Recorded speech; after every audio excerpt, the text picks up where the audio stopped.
Merci encore pour cette invitation. Je passe de bons moments au milieu de vous. Je crois que le Seigneur nous fera encore du bien ce soir. À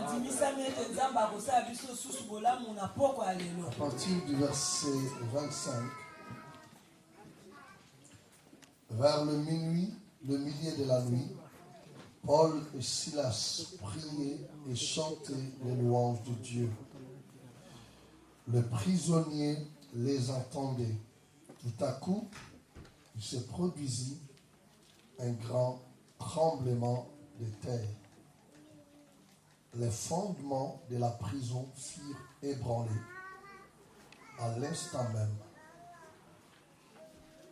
toutes les portes s'ouvrirent et tous les liens se détachèrent.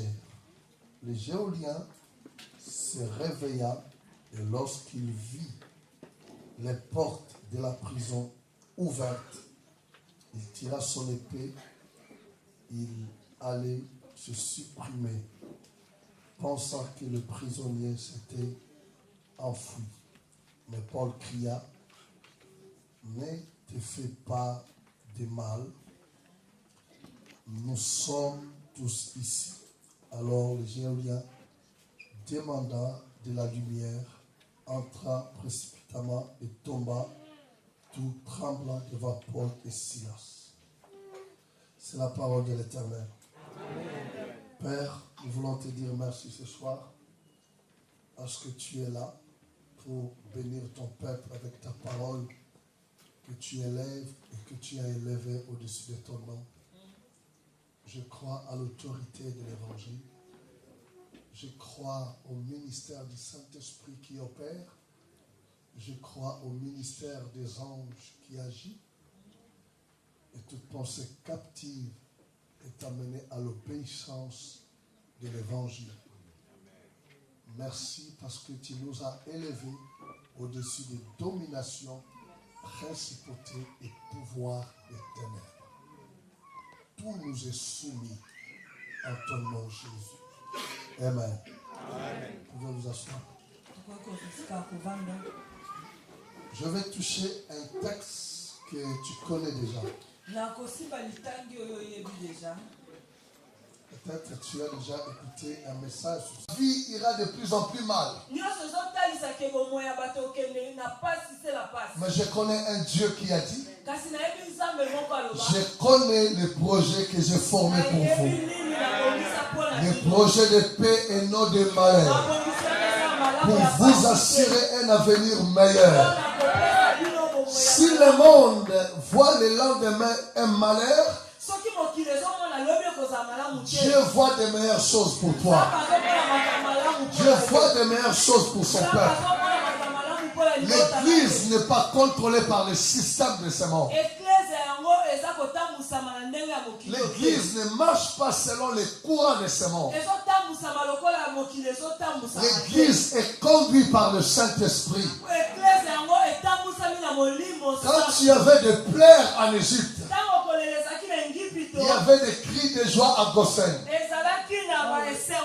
L'église est le Goshen de Dieu. Si le monde crie la crise, l'église crie l'abondance. Si la Belgique pleure, l'église de Dieu en Belgique ne pleurera pas parce que Dieu est au milieu d'elle. C'est ça l'évangile. La bonne nouvelle. Quelqu'un peut dire 3 fois Amen et je continue.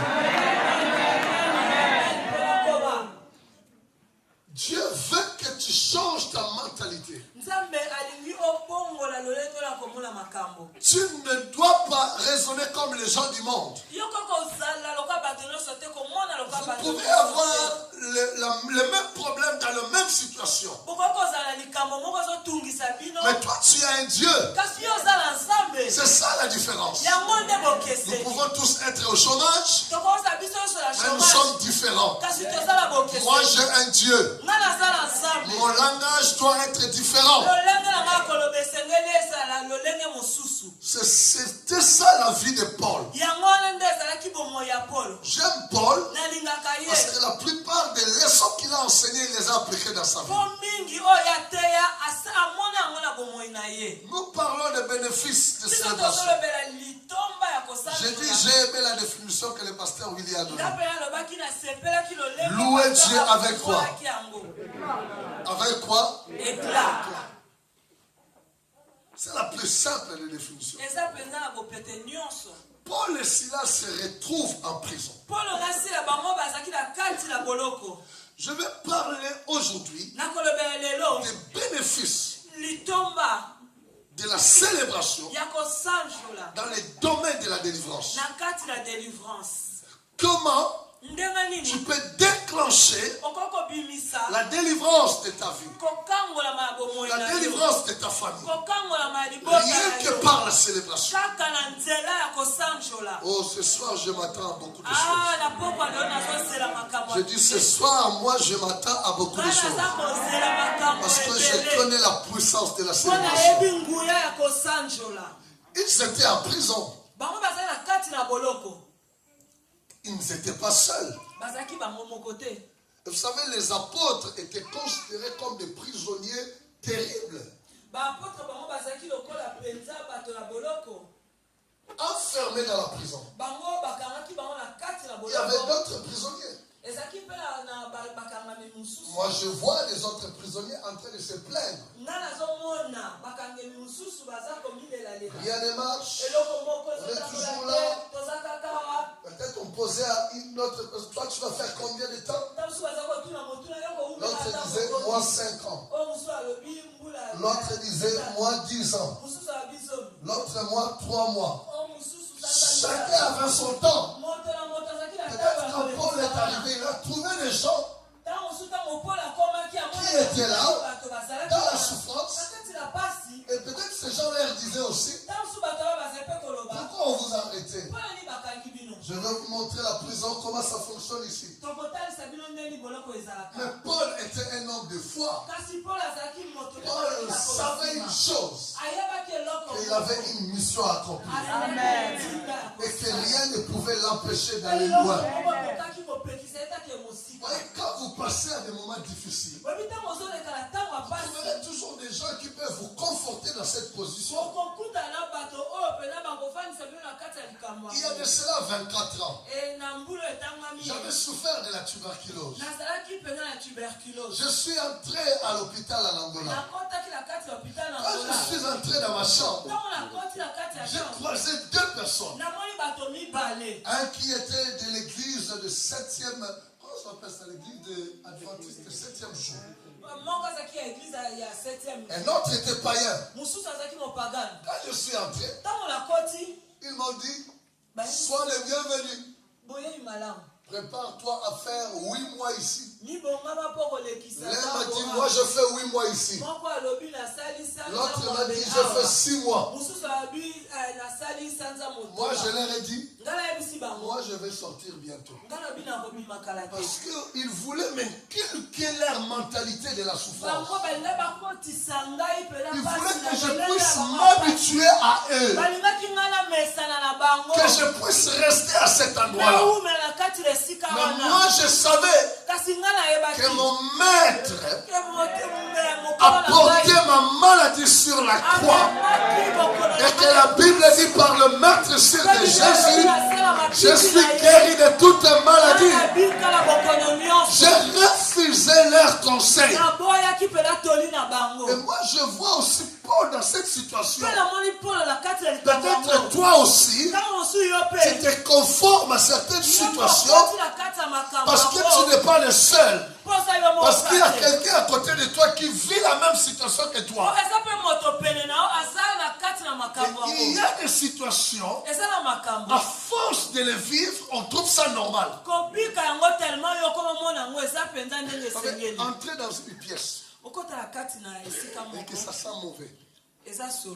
Au début, vous direz que ça sent mauvais. Mais restez longtemps cet endroit. Vous allez vous habituer à cette douleur, à cette odeur-là. Beaucoup se sont habitués à certaines souffrances. Beaucoup se sont habitués à certaines situations. Parce que peut-être dans leur famille, il y a d'autres personnes qui ont la même situation. Peut-être vous prenez chemin ensemble pour aller voir le médecin parce que vous avez la même maladie. Parce que vous avez des difficultés ensemble. Vous pleurez ensemble. Et quand il y a une personne qui pleure avec toi, des fois, c'est comme une consolation. Tu dis que je ne suis pas seul. Mais ce soir, je viens te dire une chose. Tu es différent d'eux. Non, je n'entends pas. Je dis que tu es différent d'eux. Je dis, toi, tu es différent de ces gens. Tu me dis comment? Parce que tu es différent. Vous pouvez être des jumeaux, mais vous avez des empreintes différentes. Vous pouvez être fils d'eux, mais tu n'as pas les mêmes empreintes que ton père. Tu as un destin unique. Et Dieu veut te libérer. Tu as un destin unique. Voilà pourquoi tes empreintes sont uniques. On peut marcher ensemble. On a un destin différent. Nous pouvons entrer la même rue. Chacun entrera dans son appartement. Nous pouvons entrer dans le même appartement. Chacun entrera dans sa chambre. Nous pouvons entrer dans la même chambre. Chacun dormira sur son lit. Nous pouvons dormir sur le même lit. Si toi tu regardes à gauche, moi je regarderai à droite. Pour dire que je suis différent de toi. Donc ta souffrance n'est pas ma souffrance. Il y a quelqu'un qui a payé il y a de cela 2000 ans sur la croix. J'ai besoin de vivre ma délivrance. Parce que Dieu veut faire encore des choses avec moi. Paul était là avec ses prisonniers. Mais Paul a dit, nous ne sommes pas comme vous. La Bible dit, au milieu de la nuit, Paul commençait à prier et à louer Dieu. Maintenant, suivez bien. La célébration, c'est quoi? C'est quoi la célébration? Oh, vous avez oublié. Donc, ça signifie, ce n'est pas quelque chose de timide. Non, en cachette. On te voit. On t'attend. Ça peut paraître de la folie. De la folie. Tu es en prison. Au lieu de pleurer, mais toi tu loues Dieu. Comment tu peux louer Dieu? Toi qui es malade. Comment tu peux louer Dieu? Toi qui souffres. Tu n'as pas de boulot. Tu n'as pas d'enfant. Tu n'as pas de mariage. Rien ne marche dans ta vie. Mais tout le monde t'entend en train de louer Dieu. Quelle est louange que Paul adressait à Dieu? Moi je crois que pour le silence, même s'ils avaient des liens, la même louange que tu crois. Seigneur, je te remercie. Parce que je me vois dehors en train de prêcher la parole de Dieu. Parce que je me vois en train de prêcher dans les temps. Tu m'as dit que je prêcherai devant le roi. Seigneur, je me vois devant le roi en train de prêcher. Je vois les prisonniers les regarder, ils sont fous. Les choses qui ne marchent pas dans les temps.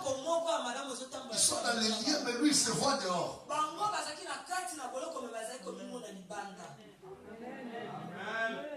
Ils étaient en train de louer avec des cris. Ils criaient. Tous les prisonniers les entendaient. Ça pouvait être de la folie. Quelqu'un te trouvera comme un fou. Quand tu seras chez toi à la maison, en train de dire Seigneur, je te remercie pour les enfants que tu m'as donnés.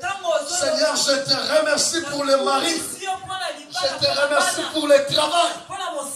Même ta femme peut trouver ça bizarre. Même ton mari peut trouver ça bizarre. Mais quand tu célèbres Dieu, tu lui adresses la louange à haute voix. Ça signifie que tu engages Dieu dans ton problème. Tu engages l'Éternel. En d'autres termes, tu es en train de dire à Dieu, moi je te loue déjà parce que tu vas agir. Donc si tu n'agis pas, c'est ton problème. C'est ça. Le secret de la célébration que l'Église doit découvrir. On ne peut pas tout simplement célébrer Dieu pour un événement du passé. Parce que Dieu a dit célébrer la Pâque. C'est un événement du passé. Je peux être là en train de louer Dieu pour ce qu'il a fait dans ma vie. Mais je parle de la délivrance. Peu importe la situation dans laquelle tu te trouves, mais le fait que tu élèves tes mains, tu élèves ta voix et commences à remercier Dieu. Tu ne pries pas pour commencer à pleurer. Mais tu as tant pleuré. Tu as tant pleuré. Il est temps que tu loues Dieu maintenant. Il est temps que tu exerces ta foi. La célébration là est une célébration par anticipation. C'est-à-dire, je te remercie déjà parce que tu as donné la solution à mon problème. C'est ça la foi. Les justes vivront par la foi. La foi, c'est l'assurance des choses qu'on espère et la démonstration des choses qu'on ne voit pas. Il n'y a pas de foi sans parole. La Bible dit, l'esprit de la foi s'exprime par cette parole. Je crois, voilà pourquoi j'ai dit. Si tu crois à ta délivrance, tu commenceras à louer Dieu. Seigneur, merci. Parce que tu m'as guéri. Parce que tu m'as délivré. Tu m'as donné des enfants. Tu m'as donné le travail. Tu remercies Dieu. Tu n'as pas besoin de voir pour commencer à célébrer. Mais quand tu célèbres Dieu, la Bible dit, il est saint, mais il siège au milieu des louanges de son peuple. En d'autres termes, tes louanges, quand tu loues Dieu, tu prépares le siège de Dieu. Et quand tu lui prépares le siège, qu'est-ce que Dieu fait? Il vient pour s'asseoir. Et quand Dieu s'assoit, ça signifie qu'il a le contrôle de la situation. Peu importe les problèmes. Paul connaissait ses secrets. Voilà pourquoi il a dit, réjouissez-vous dans le Seigneur. Je le répète, réjouissez-vous. Peu importe la situation dans laquelle tu te trouves, loue Dieu à haute voix.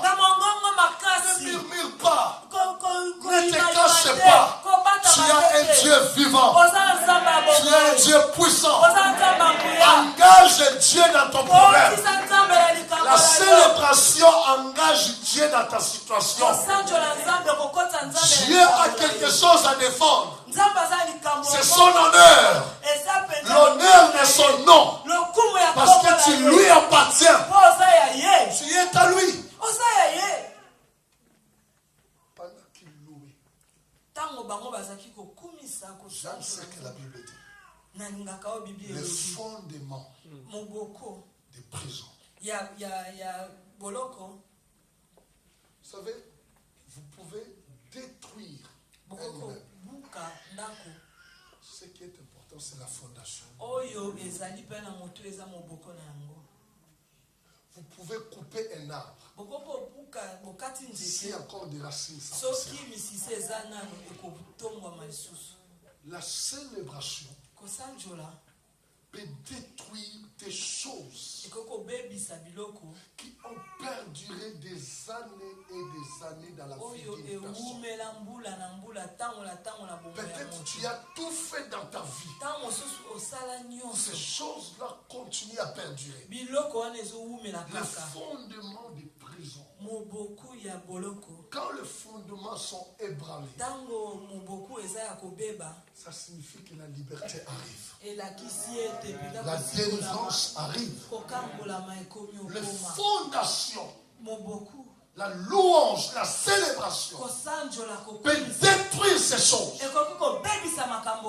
Peu importe le nombre d'années, peu importe la puissance de ces fondations dans ta vie. Le fait que tu loues Dieu, quand Dieu descend,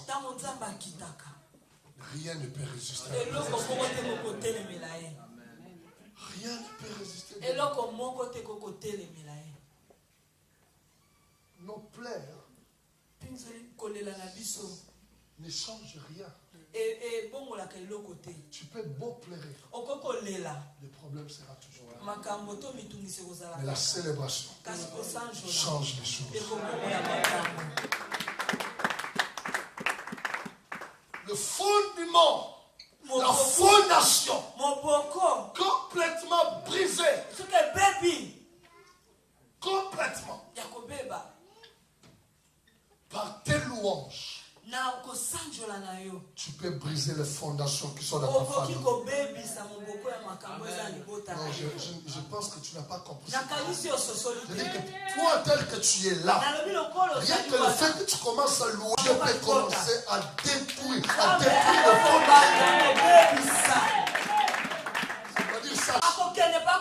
La puissance de Dieu est capable d'aller jusqu'à la source.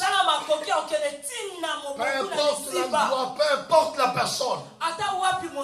La puissance de Dieu est capable de détruire ça.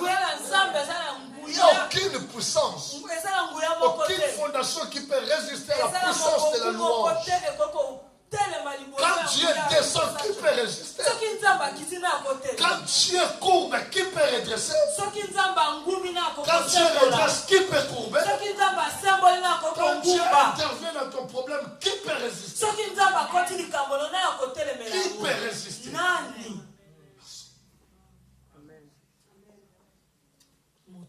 Le fondement ont été brisés de la prison. Peu importe le fondement, dans ta famille,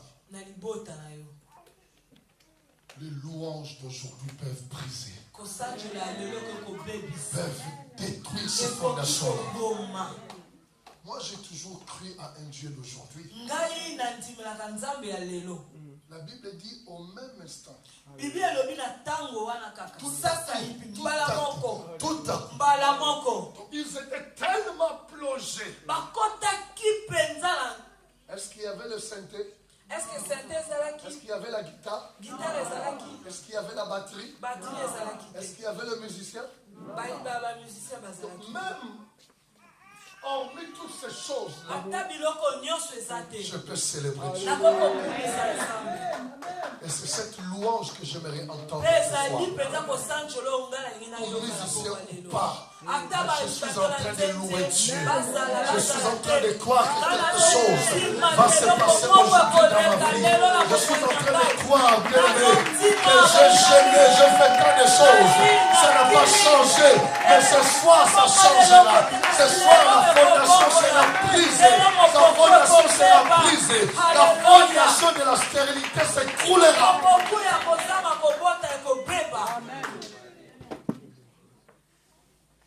Il est saint, il est au milieu de son peuple. Ça, c'est la première bénédiction. Mais ce n'est pas tout simplement ça. La Bible dit les portes s'ouvrirent. Il y a des portes qui sont fermées qui ne s'ouvriront pas peut-être parce que tu as pleuré, mais parce que tu es en train de louer Dieu.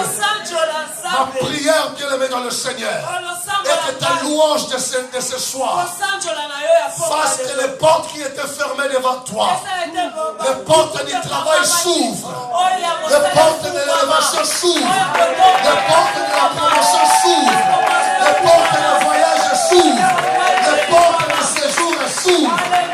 Oh bien-aimé, oublie le nombre d'années que tu as fait. Loue Dieu et tu seras étonné. La même personne qui t'a refusé les documents, c'est la même préfecture qui t'appellera. Oh, je prie bien-aimé, après ce séminaire, qu'un dossier arrive, un courrier arrive chez toi et qu'on t'invite à aller prendre ton document. Oh, je prie pour une personne que ce mari-là qui ne voulait jamais payer la dot et qu'après ce séminaire qui te nous a chéris, je vais envoyer la lettre chez vous, je vais t'épouser, je vais payer la dot au nom de les portes s'ouvrirent. On a tant foncé. Il t'a toujours dit Nakoba la yote. Après ce séminaire, il t'appellera le soir ou la nuit. Oh, que ce soit comme Paul à minuit. Chérie, j'ai une bonne nouvelle à t'annoncer. 2018, Pasteur Willy Fapambo la Bisso. Oh my God. Oh, je vois un mariage béni l'année prochaine ici. Je vois un mariage béni l'année prochaine ici. Je vois un mariage béni l'année prochaine ici. Au nom de les portes s'ouvrir. Ça fait longtemps. J'ai changé de ville. Tu ne changeras pas de ville. La bénédiction va te localiser.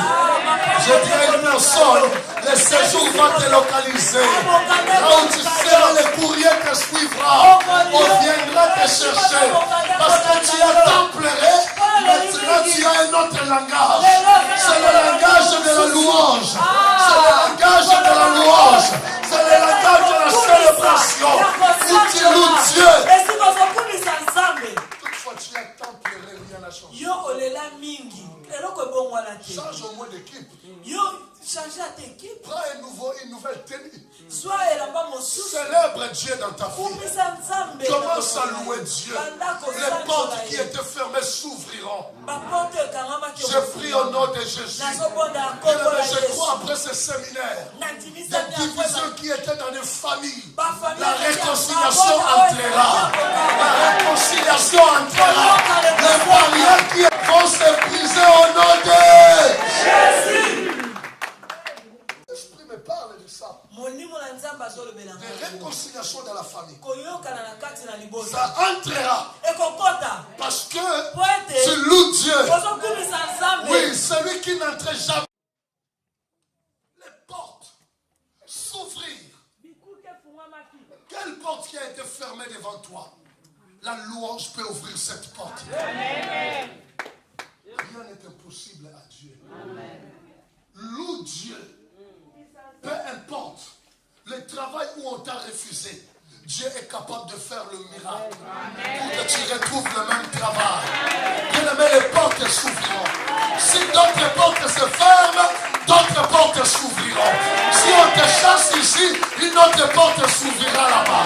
Toi, dans ta bouche, loue Dieu tout simplement. Même si tu as introduit le dossier, on t'a refusé, on a dit, on ne te prend pas ici. Ne sois pas découragé. Quand tu sors de ce bureau, Seigneur, je te remercie pour le travail. Si une porte se ferme ici, une autre s'ouvrira là-bas. Dieu est capable de le faire. Les hommes t'ont fermé les portes. Dieu dit il ouvrira une porte que personne ne pourra fermer. Les portes s'ouvriront. Personne ne pourra fermer ça. Parce que dans ta bouche, il n'y a que la louange à Dieu.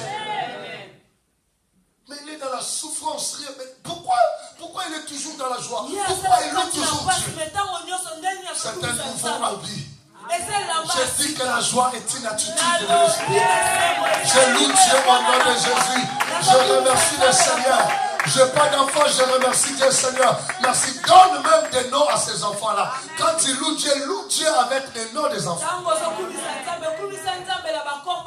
Loue Dieu avec ces noms-là. On va te voir comme un fou. La Bible dit Abraham s'est fortifié. C'est fortifié lui-même.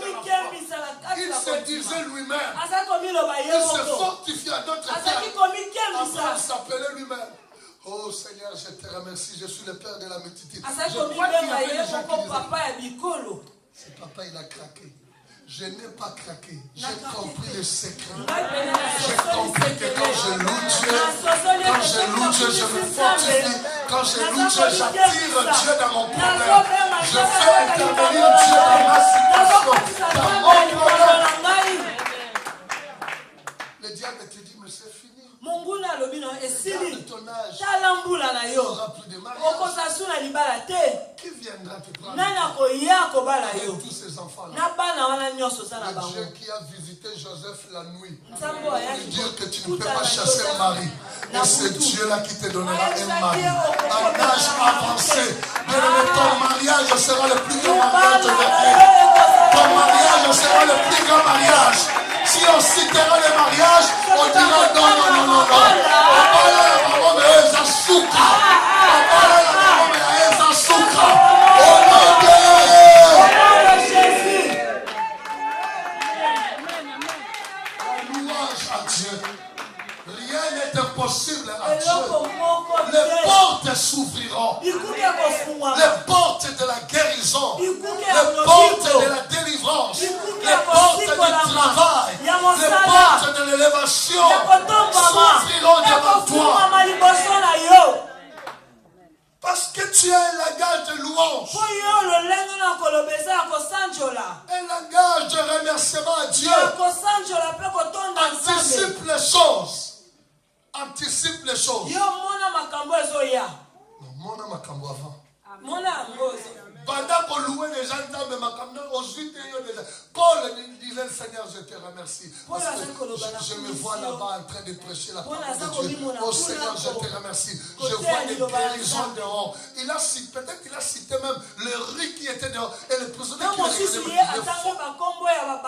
Il est dans les chaînes ici. Il vient à peine même arriver. Il se voit déjà dehors.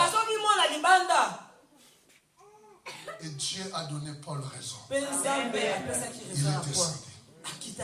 Et la troisième bénédiction. La Bible dit le chêne de tous les prisonniers. Ta louange peut libérer les prisonniers de ta famille. Les chaînes, les liens. La Bible dit c'est détaché. L'onction brise les jours. La puissance de Dieu est descendue. Toutes les chaînes. Parce qu'ils étaient. Vous savez, moi j'ai vécu à Rome. Et des fois je visitais des prisons de Paul, tout ça. Ces gens-là, quand vous êtes des prisonniers, vous étiez attachés avec des grosses chaînes.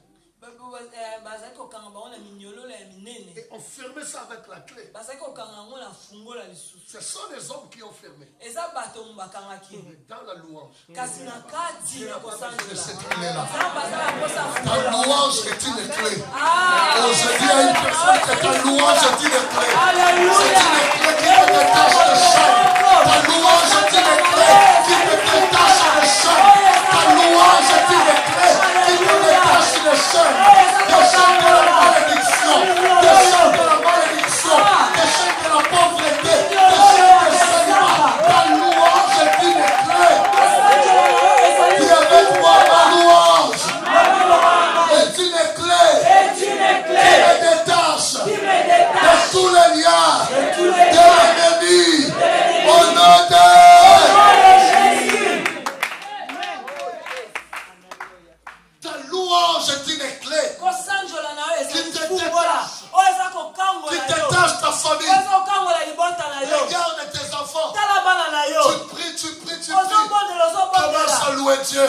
Je te remercie, Seigneur, parce que mes enfants sont intelligents à l'école. Je te remercie, Seigneur, parce qu'ils sont magnifiques.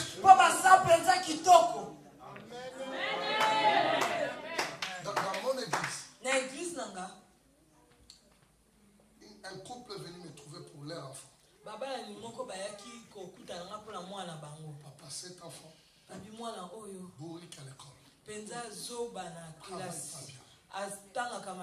J'ai regardé l'enfant. J'ai dit, donnez-moi quelques minutes avec lui. Viens, je vais te faire des séances. Je vais changer ici.